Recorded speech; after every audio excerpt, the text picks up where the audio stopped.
then, how many of you have heard of Seed&Spark? Yeah. Okay, great. Awesome. Okay. Then I'm not going to bore you with it, but I will say that last year we became the #1 crowdfunding platform in the world for storytelling. And I'm trying to get better about telling people about that. The second thing I'm going to do is say, I'm sorry, but we killed it with the programming this year. Can you look at this panel right now? I don't think I have had a prouder accomplishment in my life than to dream up this panel and then everybody said yes. Wow. Do you know what I mean? Like, I feel like that to me is the mark of like I did something in my life. So we're gonna get started right away. This is a panel on brave storytelling, and you have in front of you 4 incredibly brave storytellers who tell very different stories from very different perspectives. And not all of their storytelling happens necessarily just in cinema.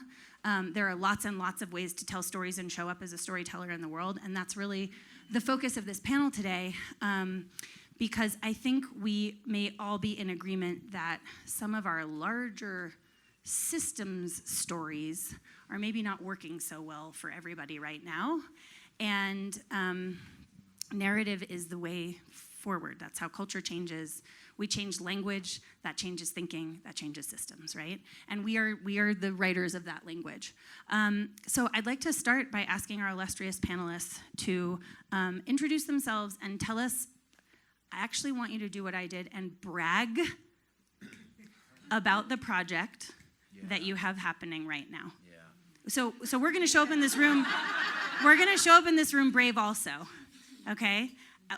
It should make you feel a little bit squidgy inside how hard you are going to brag about how rad the stuff that you're doing is. Sara, this one's especially for you. I know it is because I literally talked to my therapist about this. She's like, there's space for you to brag. Those spaces are important. So Emily, yeah, but I have to do it into a microphone? Emily has just made the space to brag. Yeah. It's great. I love it. So I'm here with Emily and this fabulous collaborator here and producer with A People's History of Tech, the mobile phone. So after the panel, I want you all to add your stories to this timeline, which is a history of technology that does not center the technology itself or the tech founders and the Steve Jobs of the world, but rather the people and the emotional and physical and kind of spiritual ways that we have changed because of technology. So this timeline is, we've got a little bit of a scaffolding started to kind of inspire and frame how we're talking about tech slightly differently, right? So we've focused on things like movements and resistance, so Black Lives Matter and the Arab Spring.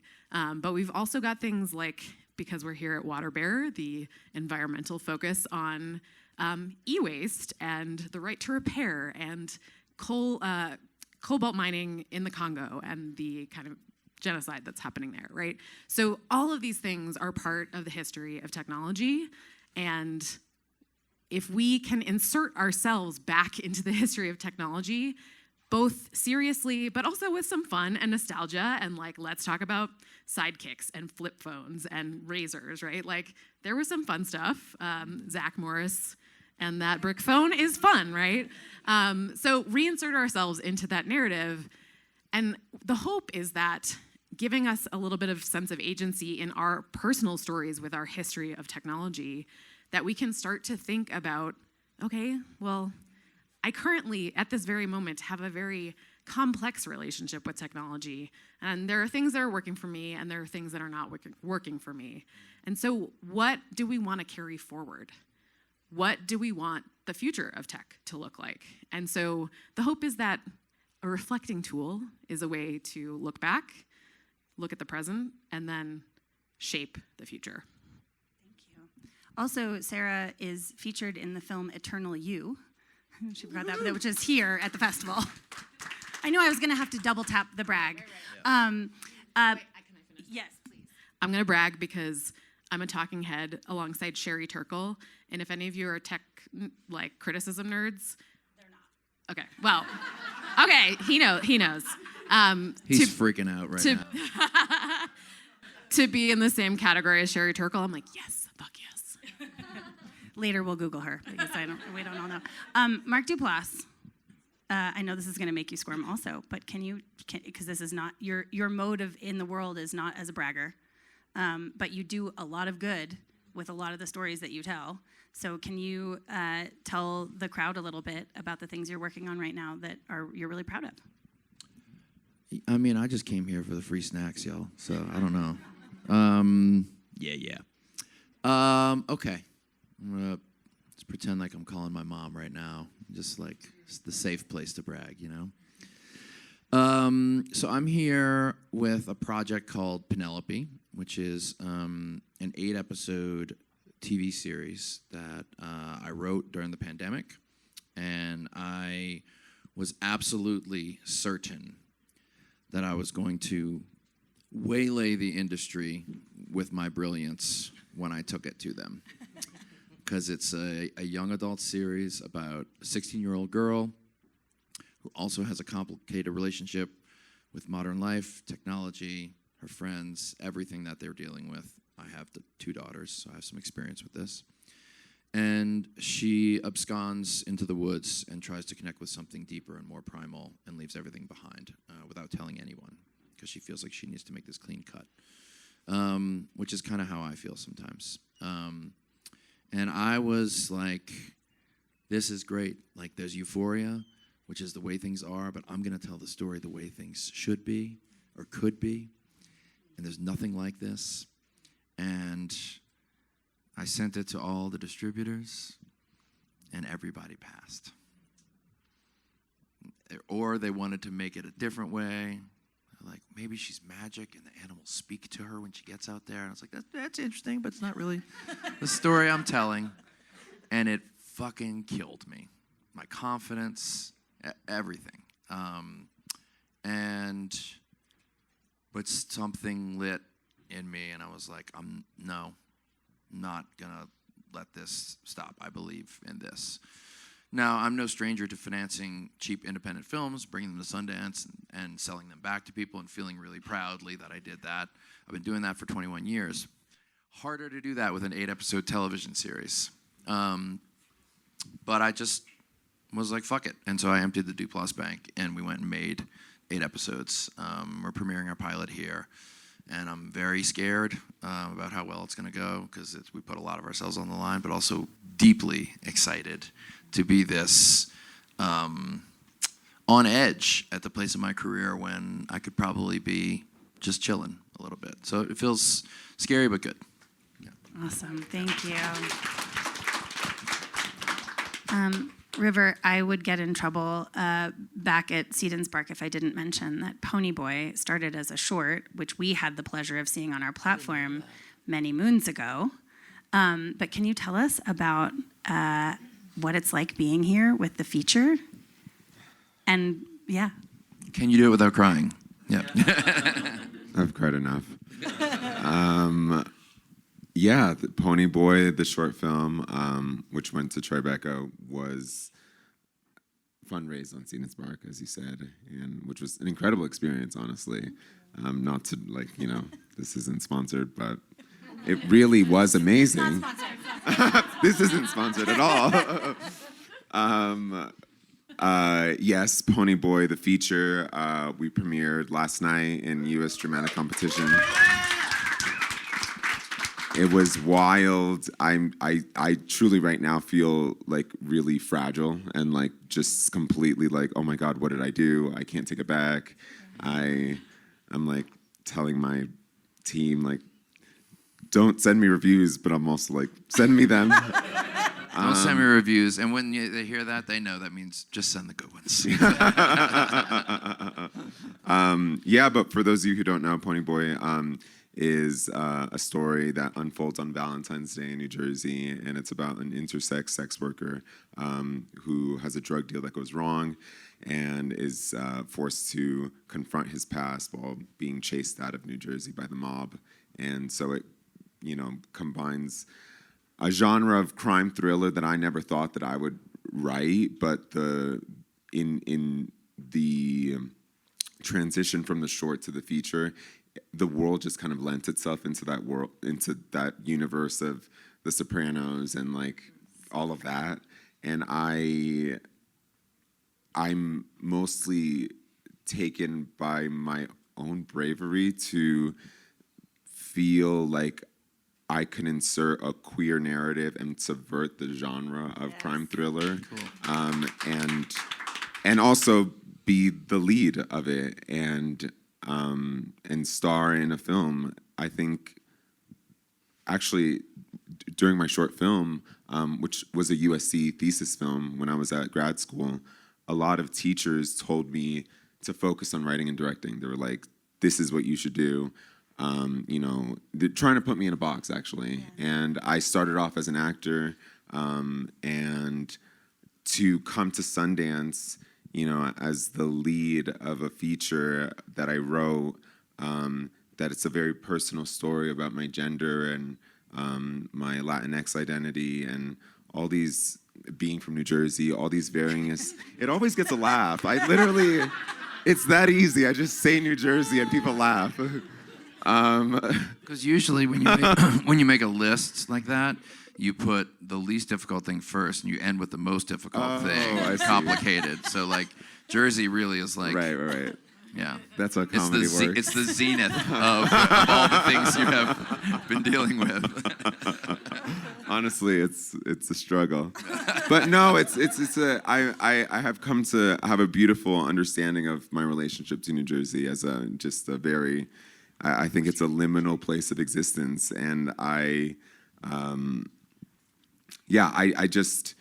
so thrilled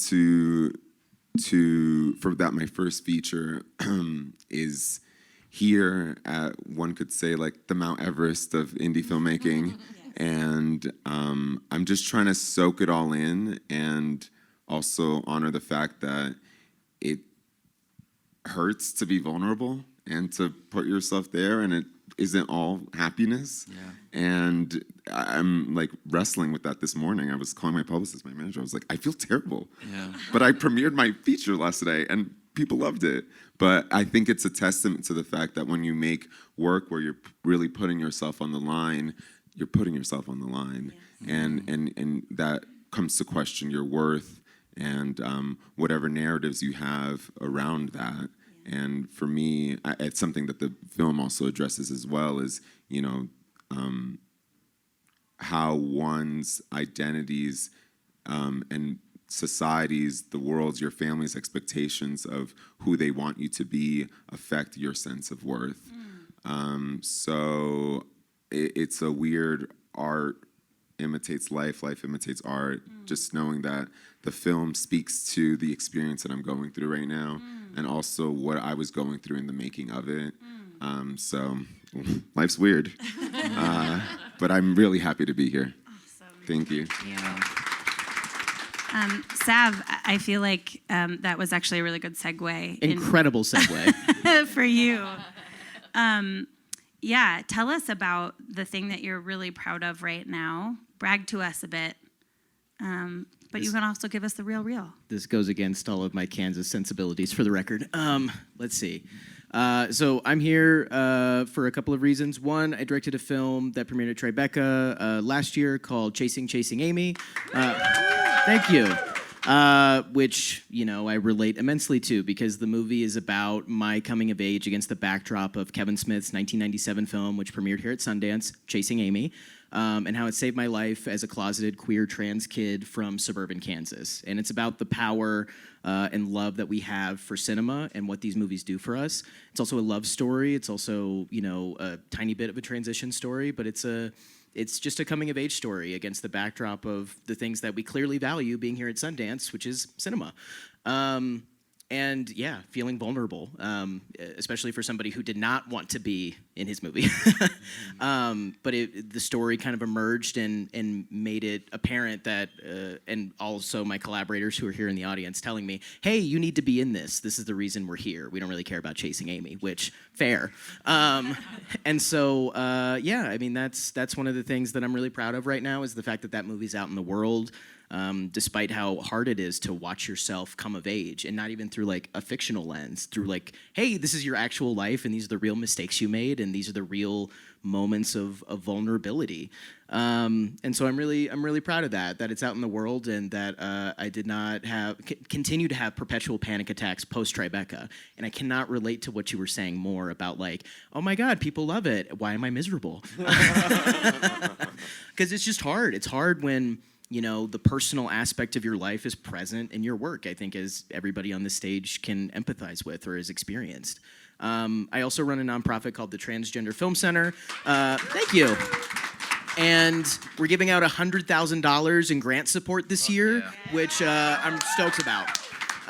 So we have a program called the Career Development Lab, funded by the Netflix Fund for Creative Equity, where we're giving $80,000 among 8 incredible trans creatives to continue their professional development. They're already incredible artists. We're just trying to give them the tools of, hey, this is how you navigate this business, and all the things that they don't tell you. We're also giving out $20,000 in grant support through our Trailblazer Grant Fund, 2 $10,000 grants to 2 incredible trans filmmakers. And we're excited to announce all this in the coming months. Of who is receiving this money. So those are things I'm really proud of right now. And I'm stoked to be here and just, connect with all of you and to share our love of filmmaking. Yeah. Is this real life? This is so cool. I want to stay on the vulnerability piece first, because I think when you are out there and your fit is fly and you're on the red carpet and all the things, everybody sees you as sort of invincible in a certain way. And you were talking a little bit about the vulnerability. I just got chills even trying to ask this question. Like the hairs on my head are tingly. When you are putting yourself out there doing things that have not been done before, or doing them in the way that you think is the very best way they can be done, or in Sarah's case, speaking against an entire fucking industry for her entire career, it costs you something. And I don't think we ever get a chance to really talk about, what does it cost you?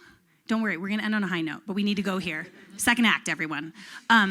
What does it cost you to tell the stuff, to say the things, to tell the stories, to write the narratives, to build the organizations that are the greatest representation of what you want to see in the world, right? Because they think, I mean, I get this too, right? They think I'm brave. How do you do it all? And I'm like, well, I'm in a ball under my desk many days, if you'd really like to know. But what is it? I would really like to know what it costs. Yeah, go ahead. I've been thinking about this a lot, because we've been out after Tribeca for 7 months, and I can't wait to hear everybody else's answers too. But for me, it's my real life in the movie. It's like my real story.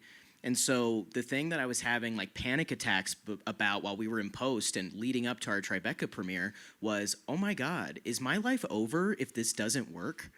Because it's not just a movie. It's my real story. It's my real life. You know, a huge portion of the movie relies on, if you think I'm likable enough to listen to for 90 minutes. And there's a cost that comes with that, especially watching yourself in the edit over and over and over again. Yeah. And I can imagine you can relate to this, River, of just like, okay, am I likable enough? Will people like this movie? Is this a big swing for nothing? And thankfully, the reviews started rolling in our opening night, and like they were positive, and I was like, oh, thank God.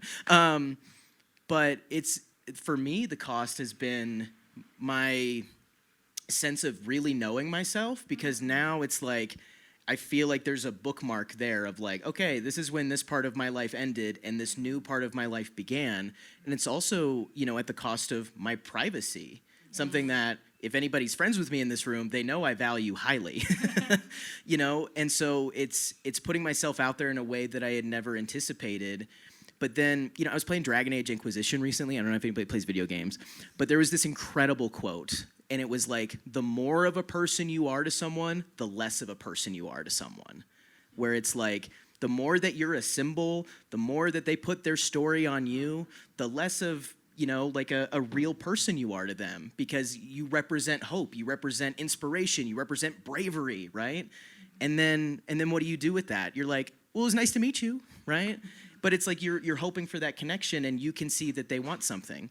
And for anybody who's seen Chasing Amy, there is a moment in the movie where Joey Lauren Adams basically poses that question to me, and I clearly don't know what to do in that moment. And now I understand it so much more with the movie being out there. And I'm so thankful for the kind responses to it, but also it's like, oh my God, like I didn't anticipate this. It's a total curveball in my actual life. And I'm also grateful for it because it's a new adventure and it leads to something new. But River, I feel like you're at the beginning of that journey in like a major way. You were known before PONYBOI. Like, what do you think? Yeah, I already started to notice that happen a little bit to me, specifically like, yeah, becoming more of a public figure is rattling, to say the least. Just like you said, you become, people see through you and not into you, and it's deeply unsettling, but it literally happened to me yesterday. I was like at the Hollywood Reporter like interview place thing, and Kerry Washington came in, and I was like, and like I was like, hi, I'm a big fan of you. Can I take a picture? Because Scandal, like at that time in my life, I was like really ill, and I would watch reruns of Scandal, and like it was like a lifeline for me. Like Kerry Washington, Olivia Pope was like represented such strength, bravery, like all these things that like I was really weak at the time. And so to see her in person, I was seeing Olivia Pope, not Kerry Washington. I don't know who she is. I mean, she seems amazing, but I also really, I'm not friends with her. Like I know her work, and I love her work, and her work is meaningful to me. But just walking around town yesterday during our press and having my manager have to shuffle me through people wanting autographs and stuff. I was like, what's happening right now? Like, why does my handwriting on a picture of me matter to someone? But also, it matters because what I'm doing matters, and it's meaningful. But it's really complicated, and really,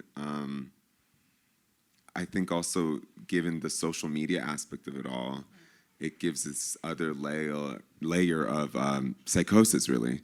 And it's something that I'm, dealing with, and I think the other cost of this, maybe it's not a cost, but an antidote, is I've been realizing that it's of utmost importance to me to weed out people that I sense any kind of that kind of energy from, and really lean into people that I trust and feel like community for me, and shy away from the impulse to isolate, which is like where I resort to when I feel deeply uncomfortable with things, and really talk about how I'm feeling, because I think when you're making work that puts a lot of yourself into it, you need that connection from people in your community to reflect back to you that this is a normal feeling, and can be, and we can move through this.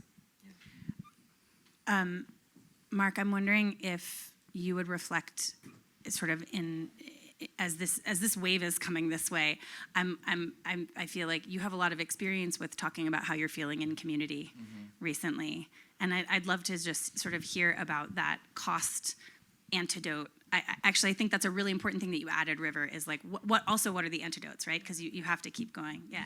I mean, just related quickly to what you guys are saying, the kind of art that I was putting out when I started to realize I was going to be a public figure inherently was a little less vulnerable than what you guys are dealing with. So I really can't speak to that. But what I can speak to is someone who lost his anonymity 21 years ago, and I've been dealing with it, since then.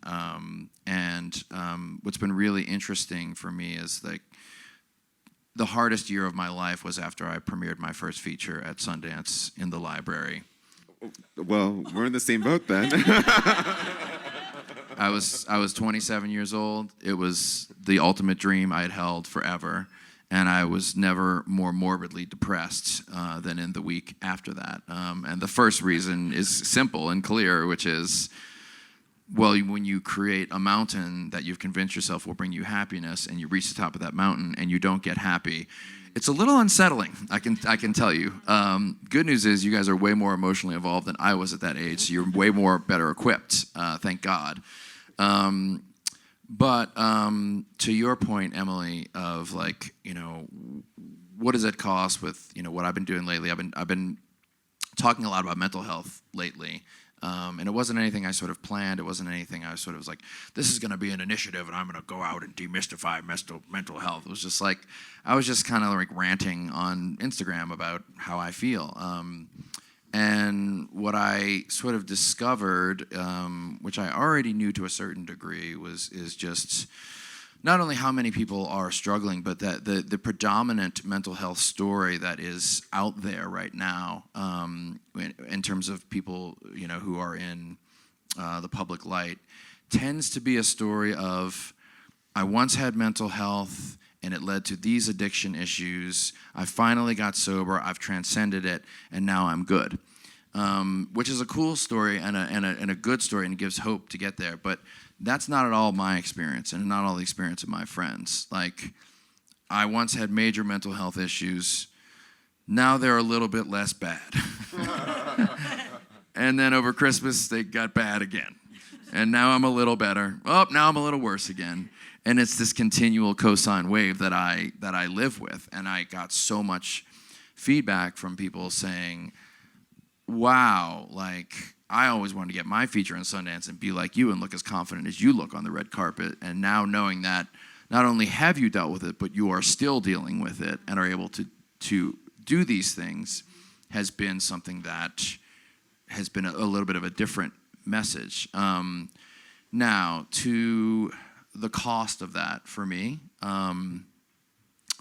sometimes when I see people, I see pity in their eyes now, where I used to see reverence. And that's an ego thing.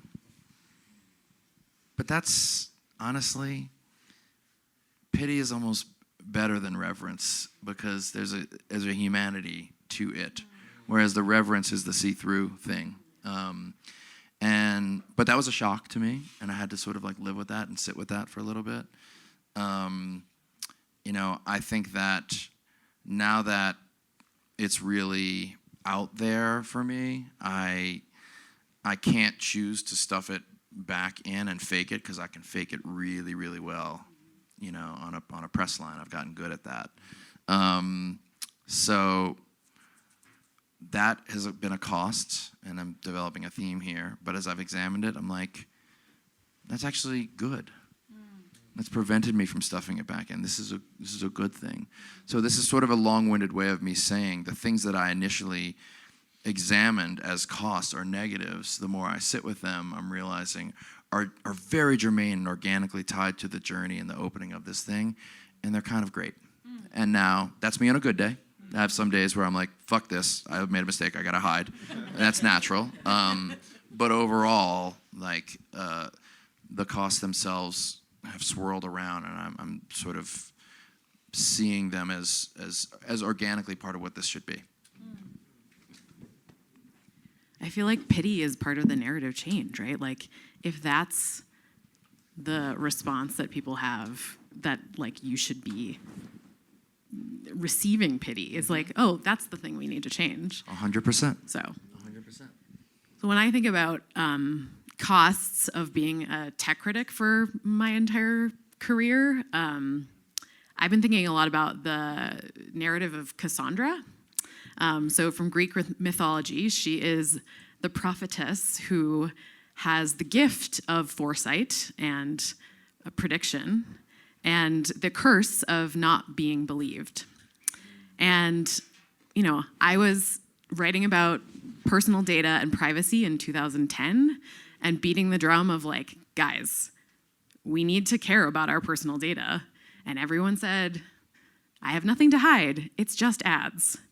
And, moment by moment, Snowden, Cambridge Analytica, the election, right? Like, now we understand what the stakes are. And oh, by the way, now it's all feeding AI, right? Like, now we understand what the stakes are. But for so long, there's been this like drumbeat of, yeah, nobody cares about privacy in the United States. Maybe they care in the EU, but that's just because of Nazis, right? Like, so there's this long trajectory, and actually working on a timeline has actually helped me reflect on like, yes, I was right there, and I was right there, and I was right there. But nobody wants to hear from the told you so, right? So that was going to be my question to you: is how do you hold the "I told you so," which is a real feeling, with the still genuine feeling to help someone who might need it after 12 years. Right, of that, right. It's like being a parent, basically. I told you so. Yeah. Well, how am I going to still love you little fucker? After all of this. Well, so that's where I've been thinking about the Cassandra narrative, right? Because she was cursed because she resisted and rescinded her consent to her marriage to Apollo, right? Rescinded consent to the basically patriarchy, right? And that was the curse. And Troy was gonna fall anyway, but she fucking went mad because nobody was listening to her. And so I feel like we're at this moment where we're questioning institutions, we're questioning democracy, we're questioning capitalism. And Troy is falling no matter what. But we have the Timnit Gebrus of the world, the Frances Haugens of the world, the Alan Powes of the world, particularly in tech, who are sounding the alarm bells, but also trying to imagine what comes next. And I think the repair here is the collaborative support network. Like, how does Cassandra have a support network, right? How does Cassandra find the people who do believe her and support her and help her survive the fall of Troy so that she can keep having visions for the alternative that comes after? Holy shit. I just want to say that I'm totally ill-equipped to be one of those supporters because I don't know any of this, but I would love to be there in any way I could be. So what I think is interesting is that, and forgive this term, it's something I use for myself, and I'm not trying to like make it be about all of you. And River, I'm going to throw this question to you because I know we lose you in like 5 minutes. They're very in demand this weekend, as you can imagine. But I believe in order to be a brave storyteller, there is a kernel of pathological optimism inside of all of us. And I'm in my 11th or 12th year at Seed&Spark, and we were in here setting up chairs and sweeping floors and making one of those "I'm a startup CEO, I still unload the car 11 years later" videos. But we still do it because we believe not only will it probably be fine, it's probably going to be great. And what I would really love to know, so what I was noticing as you were all talking is, you can't, any of you, talk about the cost without filling in how you take care of yourself, or what takes care of you. I'd love for you to take that a step further, please, just before you go, around what do you need? Like, what is it that gives you the strength, whether that's internal or external, to keep telling the brave stories? Because I also think this room is kind of accountable to the brave storytellers too. So talk about what you need, and then we all now know what they need, right, to keep going, and we can be a part of that. I need space and time, which are, I think, the most precious things. But like space in all kinds of spaces, like not just physical space, or like, nature's a huge part of what fills me up, but like also like emotional space from people, mental space. Just like I need, which is also something that I have to tease out often when I'm escaping something and when I have to like running away, versus when I'm like saying no, I need to collect myself right now and I need to be in solitude. I think especially around as a writer, making peace with solitude is such an important practice, because oftentimes, until I'm like, okay, now I'm in a writing groove, like I really, fuck with my solitude, I will be afraid of being in solitude, because I equate solitude with loneliness. And so separating that within my own mind of like, when is productive solitude, when is restful and restorative solitude, versus like when is, I'm participating in an antiquated narrative of like isolation and loneliness, because like I think that's all I deserve. What's the difference between that? But also I think I need like, in the sense of time, to respect my own time and respect the fact that my time is precious, and not just in the sense of like, oh, I need to, not be around that person because they suck my energy, or I don't need to do that because like it doesn't align with what I do, but like I don't need to spend time worrying about something or obsessing over something that is literally not in my control. And it's the hardest thing. My managers will tell you, like, I am crazy. But it's a practice to be like, and I think you can't not think about something. You have to think about something else, or you have to the focus has to shift onto something else that is more fulfilling or easy or whatever. But I'm realizing more and more that focus is everything, and the ability to practice focusing on one thing to get it done. I mean, in writing the feature film, I went through waves of focus, and as a writer and as a creator, you have to be like open and receptive to the moments where you have to ride the wave, and be okay when the wave is like when you're waiting for it to come. But I was going to make a whole surfing analogy, but then I was like, I'm not a surfer. And I don't know really the words for that. But I saw Point Break, so I feel you pretty know confident. what I mean, right? A lot of it is just being receptive, and I think receptivity often comes from a state of being in a relaxed place. Oh my God. Mentally, emotionally, spiritually, psychically, like just how to be like, okay, I'm ready. It's weird. 11:45, Okay. and so in the spirit of just how relaxed you get to be at this festival when you're the star and the center, can we have 15 more minutes with the rest of the panelists? But like, let's give River a wonderful round of applause. Yeah. Congratulations. Thank you so much. We are wishing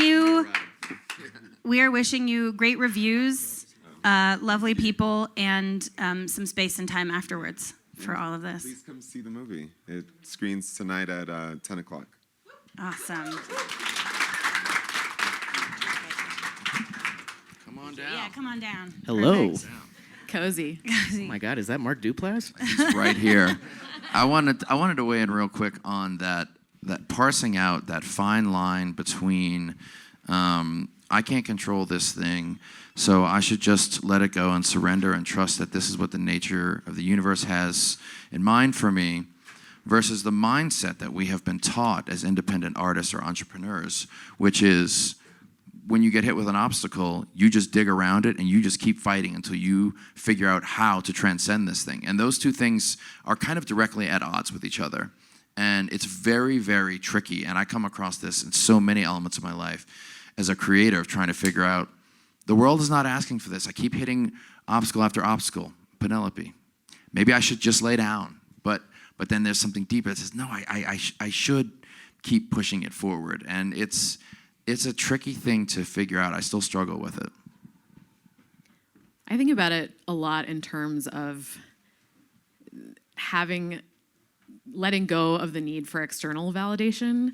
And so many of these things, indie work, but also, tech criticism, there isn't a market until you keep pushing for it and you find the market. And so the knowing and trusting that the story that you know needs to be told still needs to be told is incredibly hard. I was an A student, and it's really fucking hard for me to not have external validation, and that's where I let things drop. And then I get frustrated when I see somebody else talking about the same thing 3 years later when I was saying the same fucking thing. Yeah. And so I have reached a point of therapy, age, whatever, all of the above, to be looking for more internal validation, but also just like, okay, my instincts are good. How do I listen to my instincts more and more? And so for me, that's just been a lot of like witchy shit, right? Like tarot cards, like meditation, like visioning, like just listening to myself, listening to my body more, naming emotions instead of like intellectualizing everything. And then like, yeah, my gut is that this is going in this direction, and this is what it's going to mean for all of us. But that takes a lot of internal, I suppose, fortitude, but also space and safety and time and play and imagination. Like to be able to imagine alternative futures, you have to have some hope, that hope and that, I don't know, that deep optimism, but that optimism has to have somewhere to thrive.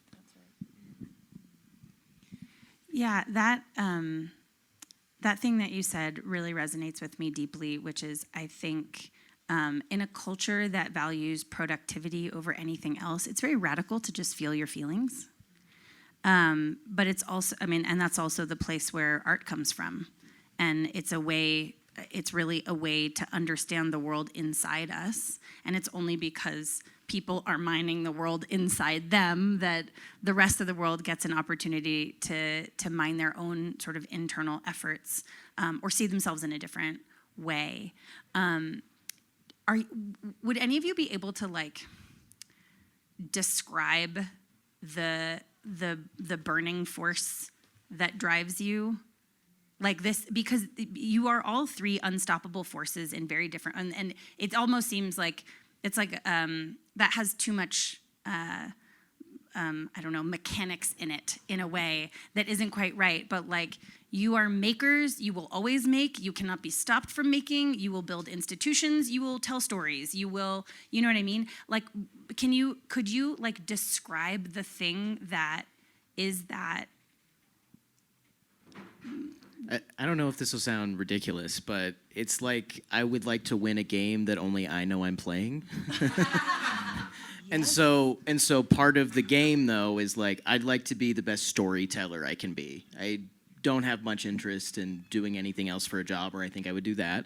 You know, I just want to make the stories that I know only I can direct and write. You know, if somebody else could do the same thing, I'd be like, oh, that's not as interesting to me, you know?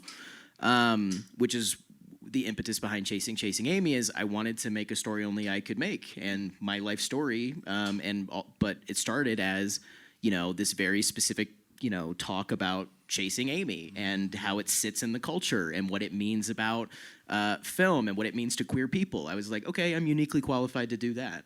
And from there, the thing that also gets me going is the sense of community rallying behind an idea. And it was especially exciting that so many amazing people wanted to work on Chasing Amy. And a bunch of them are in the house right now. All the producers are here. Raise your hands. Hi. Clap for them, please. Yay. Amazing people.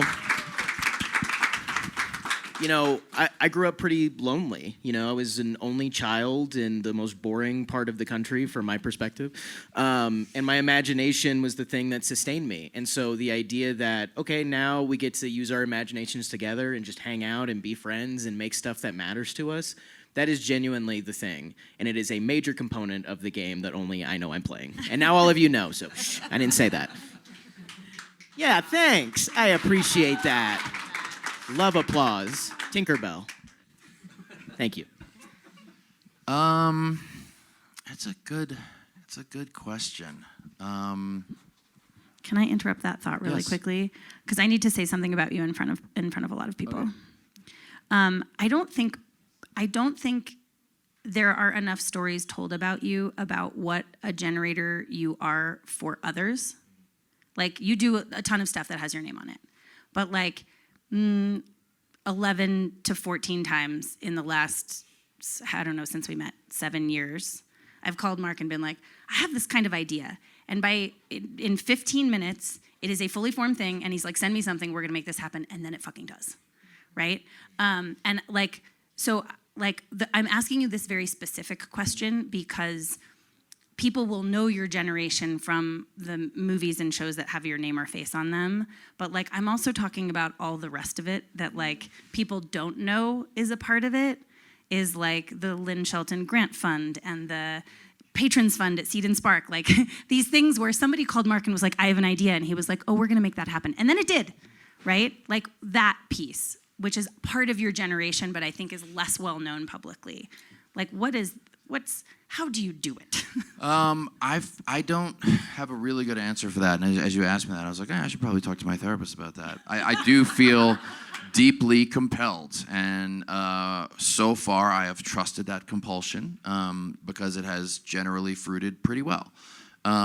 Gets me into trouble sometimes, you know, in terms of doing too much, draining myself, exhausting myself.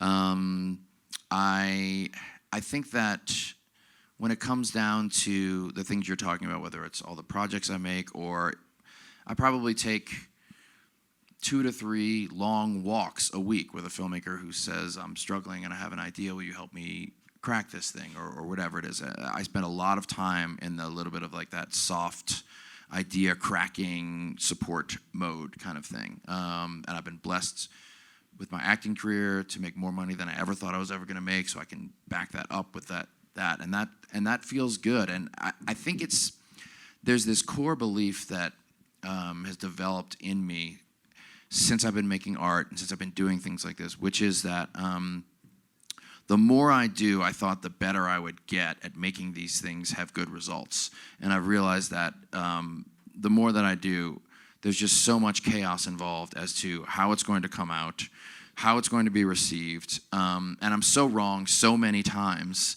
that now I'm just trusting the compulsion to make, and make with good people and make with good intentions, and then just accept that it's going to land in some way, shape, or form that I can't quite predict. And I remember, here's like a great example of this. It's like in 2019, I made this movie called Paddleton with me and Ray Romano. And we've been developing it for a long time, at a time when I felt like, you know what? Like a nice, subtle relationship drama with these 2 guys will be interesting. And I remember as it was coming out, I remember thinking, the last fucking thing the world needs right now is 2 white guys talking about their feelings. Like, why did I make this movie? Like, this is just not the time. And I really did. I kind of like didn't trust myself for a second, you know? And then I watched the movie come out, and it didn't hit with my normal, like, super savvy indie film audiences the way that I thought it would.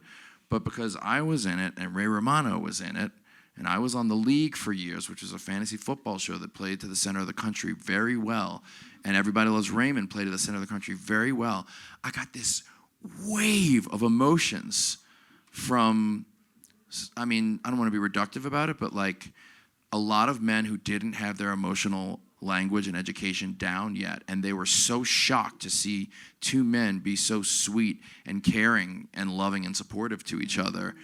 And I was like, I never could have predicted that.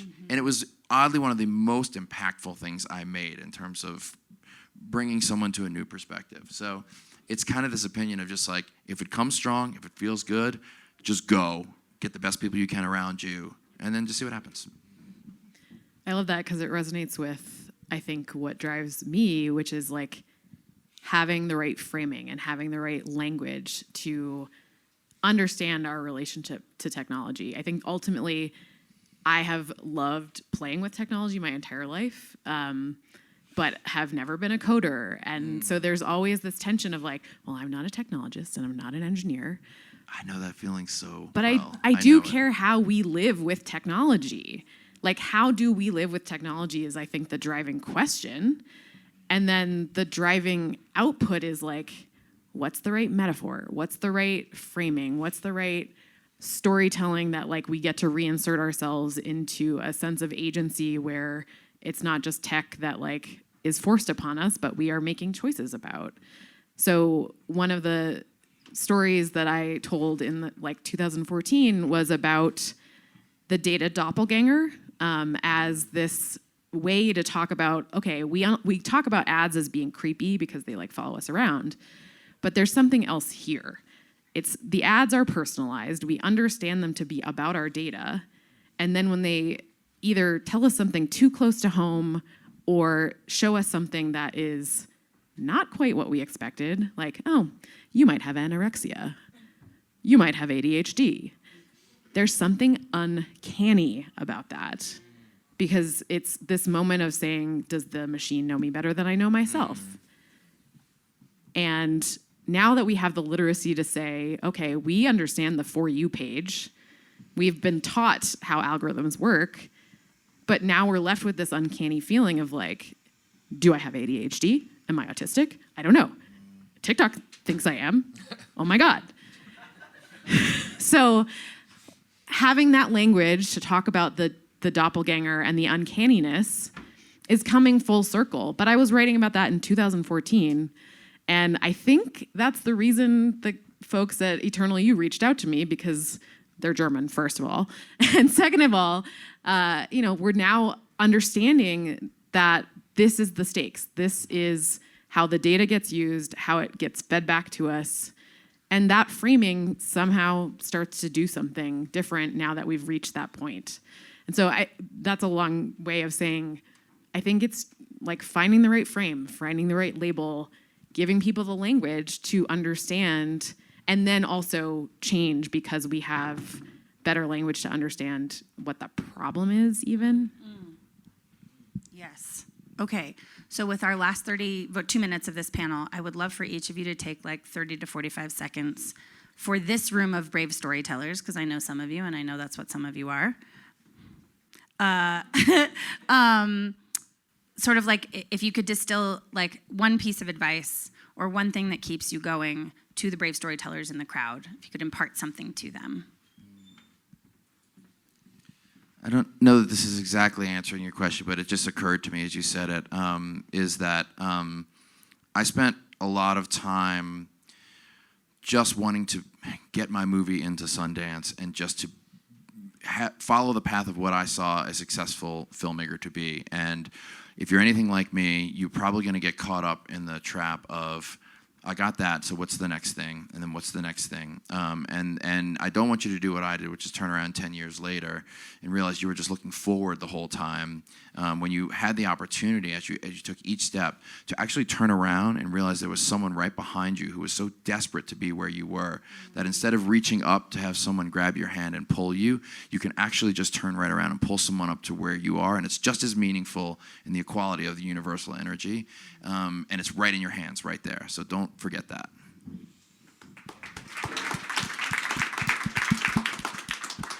I would say for myself, to piggyback off of Mark, I definitely feel that way. And there is an artifice to all of this. There's an artifice to Sundance. There's an artifice to every major market festival. There's an artifice to the movie-making process, to everything. What's real are your relationships with other people. That is the only thing that I think really matters, is who are you to other people? Not, who you want, how you want them to think about you, but what do your actions say? So be kind, be generous. If you're talking to someone and you think they have nothing to offer you, right, in a room like this, be kind to them anyway. Have a nice conversation. Learn about their lives. This is all made up and the points don't matter, truly. It's nice to play at Sundance. It's nice to play at Tribeca. It's way better. They'll put that in your obituary at the end that you did those things. But the things that matter are how you made people feel, and they will always remember that. So just remember, it's all made up, and enjoy.